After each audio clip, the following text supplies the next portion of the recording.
Okay, so this is some of the reasoning that we chose this van and why we're using this particular setup.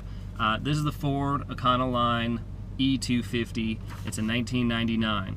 The great thing about this van is it has the four-wheel drive conversion kit, which is factory rated through Quigley 4x4 systems. They do 4x4 systems for emergency vehicles, government, military, all that kind of stuff.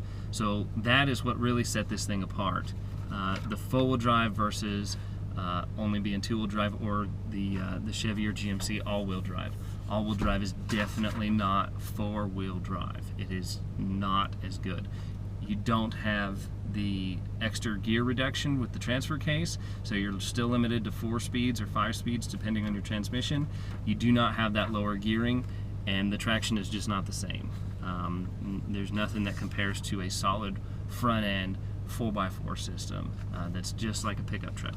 So some of the things that we got going on here, this van has 141,392 miles on it. These Ford vans with the 5.4 liter V8, you know, they can get 400,000 miles on them. So this thing's really just getting broke in. I think it's going to last a long time, and it's going to be able to put up with, you know, the heavy duty day-to-day work that we're going to be able to do with this. So I'm going to go ahead and read off some specifications here. Basically, we got horsepower, 255 horsepower, torque is 350, fuel economy is city 11 miles, highway 16, average combo is going to be 13 miles per gallon, which is okay. You know, it's nothing too big, nothing too bad. It's about what you're going to get out of a V8 that's fully loaded down all the time. The 6-liter Chevy or GMC motors get terrible gas mileage.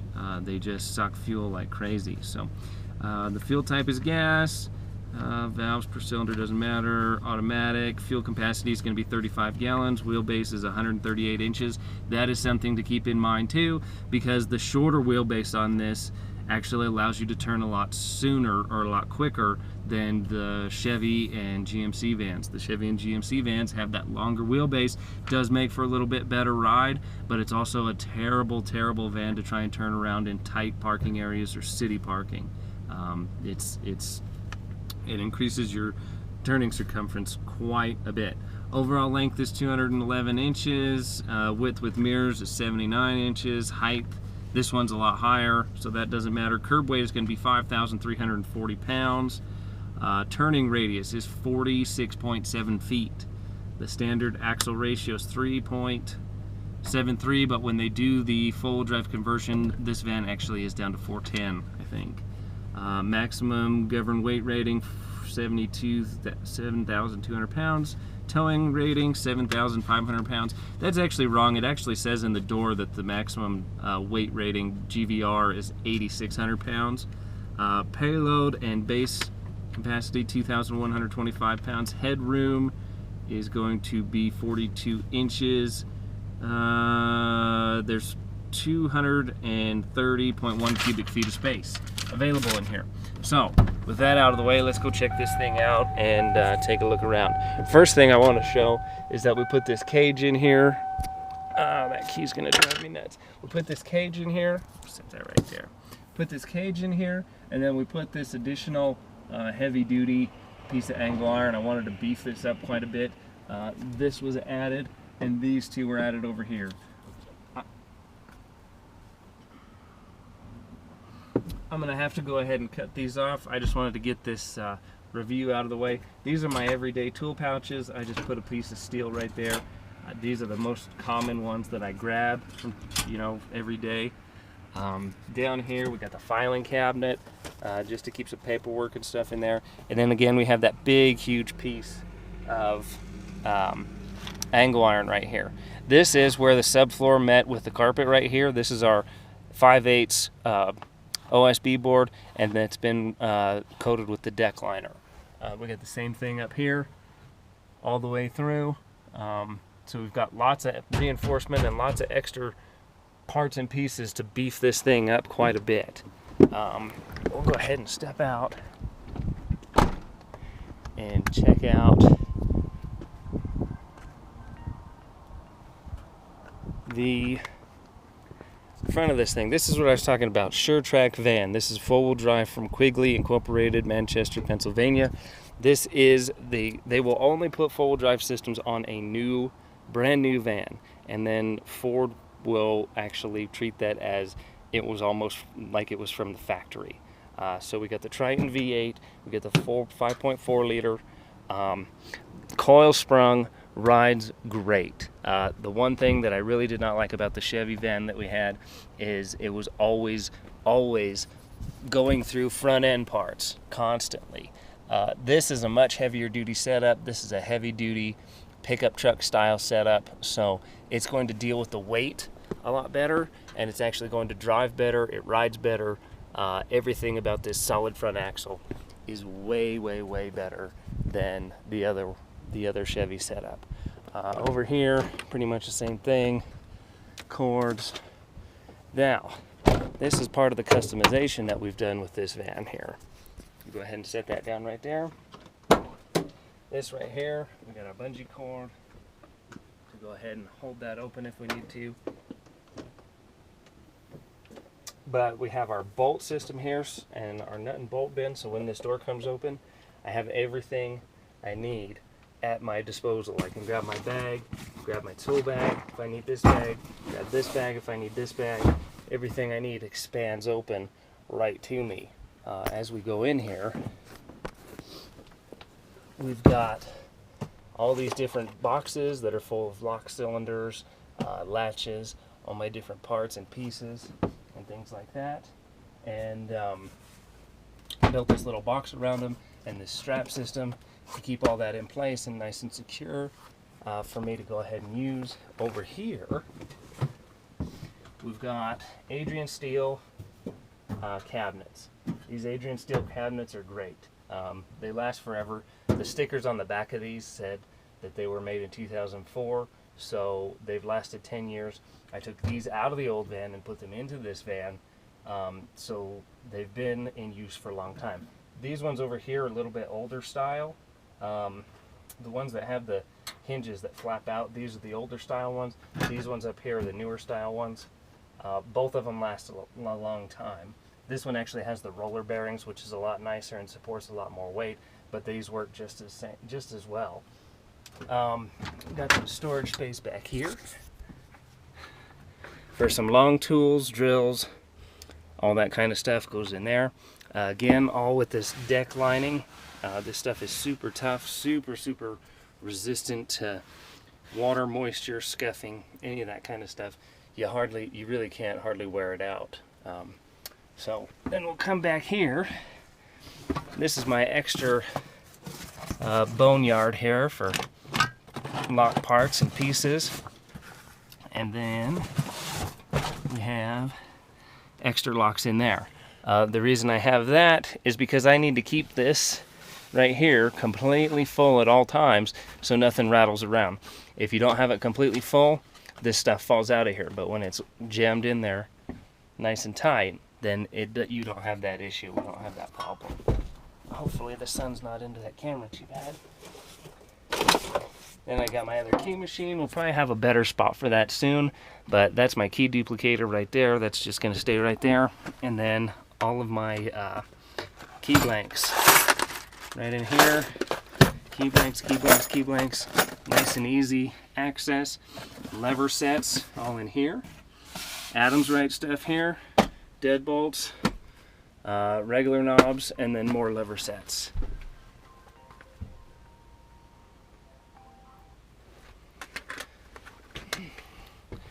Back here we have the stuff to get into vehicles, my work bag, toolbox, and HPC Blitz key machine. So I can come up here, and I'm going to try and get that camera out of the sun as much as I can. I can come in here, and I can make a key here.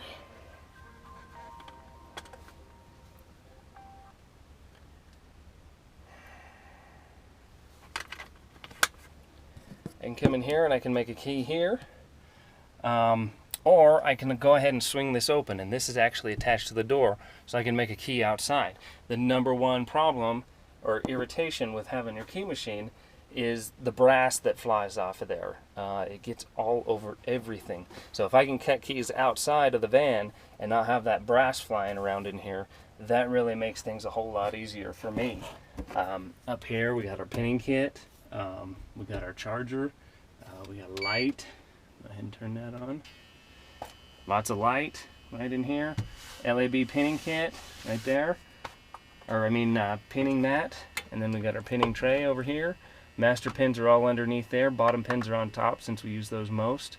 And then we got our key chart right behind there. Hand cleaner, lock lubricant, some screws, things like that. Come over here and got our vise. I'm going to mount that down. This has been epoxied down, so this is my battery charger. That stays right there. That turns right on like that, and you can see green light. Always got battery ready to go. And I can plug my key machine into here at pretty much any time. So over here we just got our basic tools, Locksmith tools, all nice and organized. Need still adding things as we go here, but batteries in there. So this will actually lock these down. This is the newer style of cabinets here, and then this is the older style here. So then we have this that we can pull that bungee loose. Still need to fill some of this stuff up, but nice and easy, convenient. Everything's right close to me. Everything's labeled, just so I can see exactly. Until I get used to my new setup, I'll have an idea of where things are. And we can go ahead and lock that up. And then we got over here everything nice and labeled. ASA, pins and locks, pinning kit, Medico, master pin kit, LAB, IC core pin kit.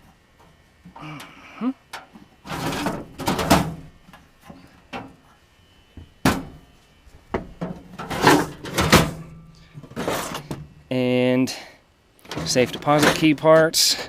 You can see these older drawers are a little bit more difficult.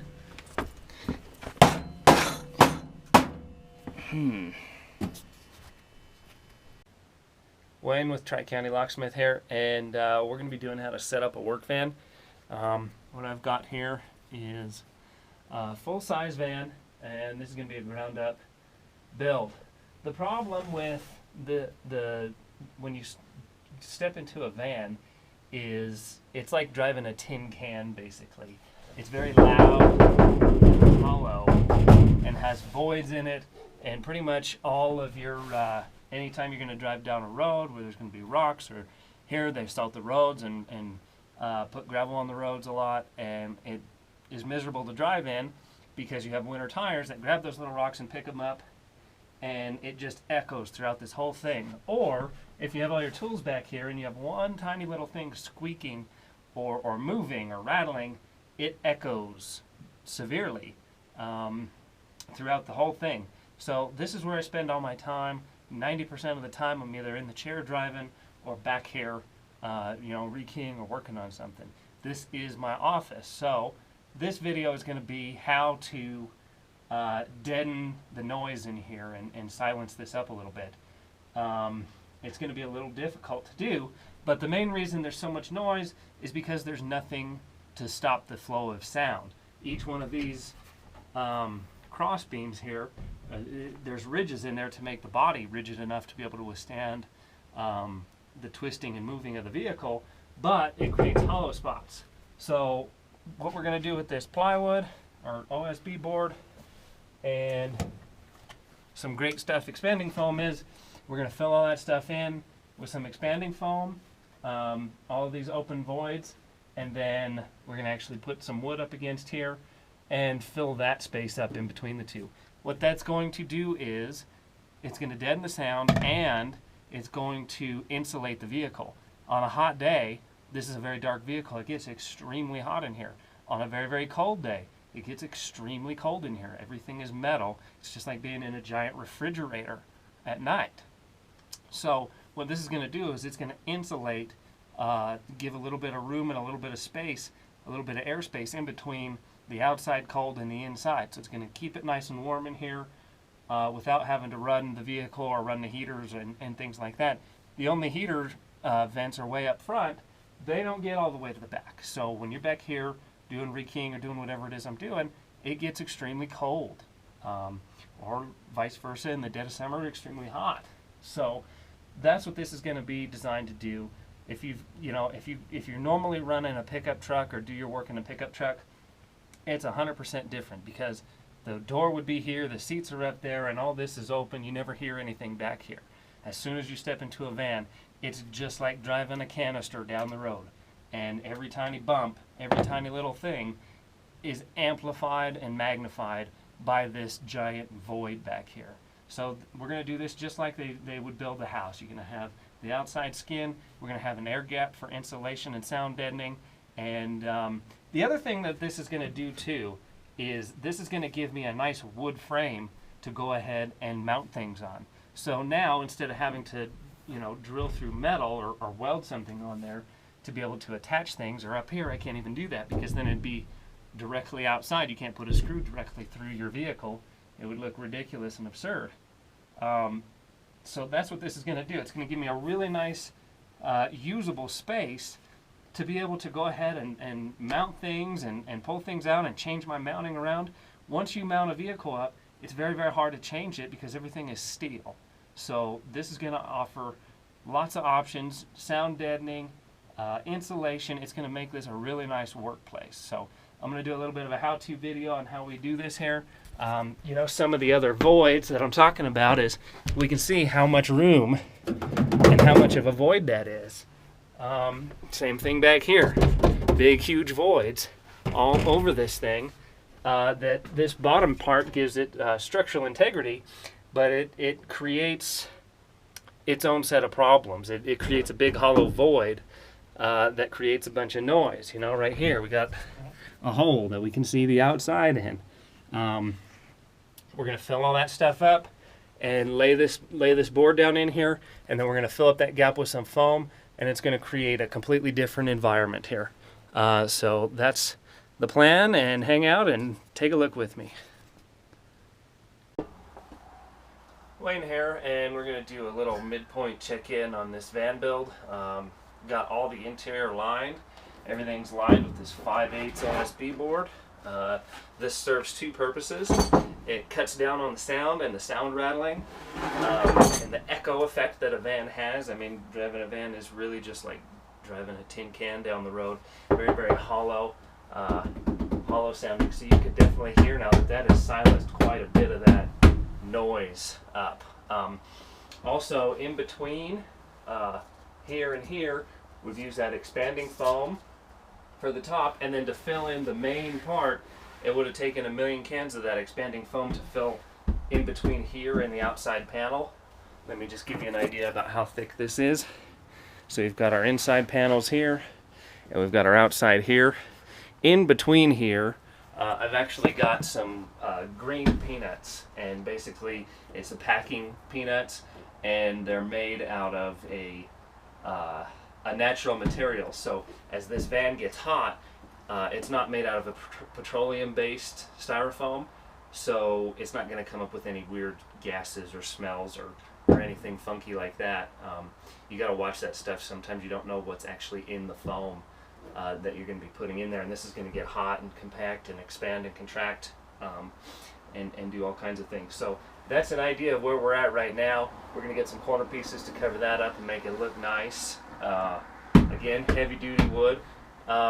This also, it actually serves three purposes: sound deadening, heat insulation, cold insulation, insulation from the outside temperature, the sound, and it's nice to be able to just take some wood screws and screw stuff to this instead of having to weld brackets or try and find mounting points in the van here, so you're not going directly through all the way to the outside. So I can mount anything anywhere in here pretty much. That's where we're at right now. We'll go ahead and give you a little view of this side of the van right here. We got our Adrian steel drawers going in, workbenches going in over there. And right now, this is one of the big things that I want to focus on, is the cage for this. This is the Adrian steel cage. You can see we've got it mounted and anchored here and here and here. One of my big things is the safety of these cages. This, it looks like this looks like to me that it's pretty light gauge steel.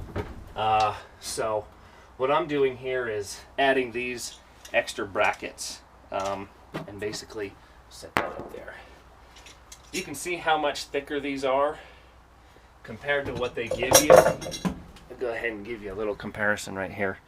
I've added these two right here, and you can see the thickness difference between that and these are the ones that they give you. This doesn't seem that, I mean, that's bending and flexing. I can't bend and flex that one. So all this really came with was here, here, and here originally. So I'm going to be adding, I added these two. I'm going to add a couple more here, here, and possibly down to the floor there. And then I'm also going to be reinforcing it with some heavy duty angle iron. This is my, I'm going to be trying to reinforce this to almost like a roll cage right in here. I'm going to have a big beefy piece of angle iron put up here like so, and then I'm going to start angling it off and then come around and basically kind of build like an octagon shape on the other side of this. The door will still be fully functional, but I think that's going to add, this steel here is nice and thick, it's going to add a whole lot of strength and rigidity to this, because I know how much weight is back here, and if you wreck this van at 75 miles an hour, everything is going to be coming right for me. So this is my way to really beef this up and keep safety and security in mind while going down the road. So this is pretty much where we're at right now, a little mid stopping point, and we'll go from there. We still got our, by the end of this, the door will still work as well. I'd also like to get some more insulation in here and almost kind of block this off. We'll leave this clear so we can see out the back, and this one here, but the rest of this we'll probably put some of this wood in and help deaden that sound a little more, have almost a pickup truck ride up front and not have to hear all this stuff rattling around and banging around back here. So we'll see you in a little bit. These are going to be our number 14 2-inch lag screws here.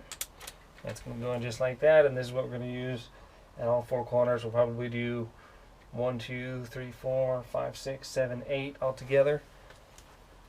Let's see here.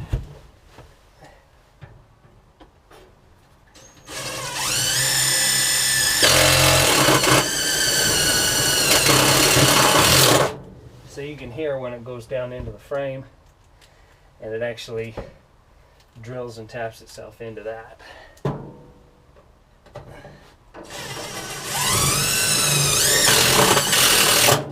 There we go. We'll do a couple more and we'll be good to go. Alright, so let's check out what we did here. We got this big, heavy duty, thick piece of angle iron right here. This is going to be my base for the bottom. Got another one up here for the top. That's going to be my base for the top. Big lag bolts going all the way up. Like this here, you can see they go into the frame. We got 1, 2, 3, and there's one down there, 4 extra heavy duty L brackets. Those are how I am reinforcing this particular back plate. Eventually I'm going to have some angle iron that does come from here directly up to here, as kind of, because this is the weakest point. If anything comes crashing up here, this is where I'm sitting, that's where it's going to be, and it's going to push this in and crush this. So that's what I'm trying to build up right in here, and this is the way I'm doing it, as well as reinforcing the edge. Got a little update going on here. We'll just kind of go around. It's getting a little dark. Got our power inverters mounted. They're not hooked up yet, but they're in there. Got our pinning tray and stuff right here, so that doesn't go anywhere, so you don't accidentally leave it and it goes flying. It just stays right in there. These were in there, those were in there earlier. Got a strap that runs up through there. That's on my latches and cabinet locks, stuff like that, that's in all those boxes over there. What's new over here is our shelf. This is our inventory. 26D finish or silver finish, knobs, deadbolts, antique brass, or A finish, knobs, deadbolts. We got quick set over on this side, SC on this side, KWSC, KWSC. We got our levers over here, and we got some levers on the bottom. Levers take up a lot of room, so that's about the only thing I can do with them. Got some ASA high security stuff in there. ASA stuff there, Adams Wright latches, a couple padlocks. That's pretty much it for the inventory. You can see just how much this whole shelf really holds up. It holds a lot of weight. So I'm really impressed with the Adrian steel. It does seem to hold up pretty well. Got my emergency basket down there, tow rope, jumper cables, straps, that kind of stuff. Tool bag here, and we're just starting to get things situated, get everything bolted down, and got a couple more bags of stuff to put in here, and that's about it. My Milwaukee charger down here, car and gain entry tools, long tools. There's a lot of room down in here to go ahead and see if we can get some light in there. Get those long screwdrivers and long pins and long things for safes and whatnot. Go right in there, and that's what it's starting to look like. So I don't know how much the camera's catching, but we're getting there. This was all done in about, well, when we started the video earlier today, so this is about 1 day. This is probably 3 days between all of the very beginning with the plywood and whatnot, and getting everything painted. One of the longest things that happened was waiting for the paint to dry before we could actually get in, because this paint takes forever to dry because it's so thick. So it's kind of hard to do a spot, paint it, and then move stuff into it, and then do a spot, paint it, move stuff into it. But it's all working out. So a couple more, a little bit longer, and this thing will be ready to rock and roll. It's probably going to take another good solid day to actually get everything organized in my drawers and everything. But other than that, that's what it's looking like. So thanks for watching. Alright, we're going to come out here and take a look at our heating system for the van. I want to show you here. This is a van after snow. This is another car after snow. There's the other van after snow. Pretty cold this morning, probably about 20 degrees or so. But basically we plug this in here like so, and that plug-in goes to, you can see the windshield's nice. This thing's pretty much ready to drive right now, instead of having to scrape and scrape all this ice and stuff off of here to get ready to go. So come over here, and inside we have our oil radiant heater, and it keeps it just warm enough in here with the insulation and everything to where we can start out and start the day. Everything, it's probably right about 40 degrees or so in here right now, and the insulation keeps the heat in, keeps the windows warm, so we don't have to chip off the frost and do all that stuff. So this is my little heater system that I designed and put on this to keep everything nice and warm and ready to go. So if you need to leave at 2 in the morning or 6 in the morning or whatever, your vehicle is pretty much ready to go. Start the motor, let it warm up for about 5 minutes, and you're ready to rock and roll for the day. The metal, all the tools are nice and warm in here. You're not dealing with super cold tools. You can touch all this stuff, it's nice and warm. So that's why we do that. So that's a good little trick for anybody that wants to that works in cold conditions, that wants to make sure that they have a nice, and this isn't, this is on its maximum setting, but it's not too hot. It's not going to melt anything. So thanks for watching. Alright, this is a peak performance rear view mirror backup camera. Having a larger work vehicle like this, it's going to be a really good idea to have something like this. Make sure you don't have any kids or anything behind you, especially on a work vehicle where you're going to have labels and phone numbers and everything. That's just asking for a lawsuit or something like that. So we'll just kind of go through this and film how we put this together and see if it's going to work. Okay, so after just kind of stumbling through this here, it looks like this is going to be the remote receiver, and this is going to have to plug into the actual camera, which is going to be here. It says to mount this on your license plate, but I know that's going to be a terrible idea because the snow that we have here, whenever you drive in the snow, it covers your back window completely, and anything back there, license plate, all that stuff. So that's going to be 100% useless. Plus, there's going to be a lot of aggregate, so wiping that clean all the time would scratch the lens. So I'm actually going to try and mount this inside the vehicle, inside the window, and then have the camera staring out. That way we can wipe the window, we're not going to scratch the lens, and it's going to protect the camera, keep it out of the weather. So that's going to be the main plan. So that's going to plug right into, the camera's going to plug into the wireless receiver, and then the wireless receiver is going to have power, which is this other cord right here that's going to have that connection. That's going to plug right into there, just like so, and then that's what's going to power this unit and make it operational.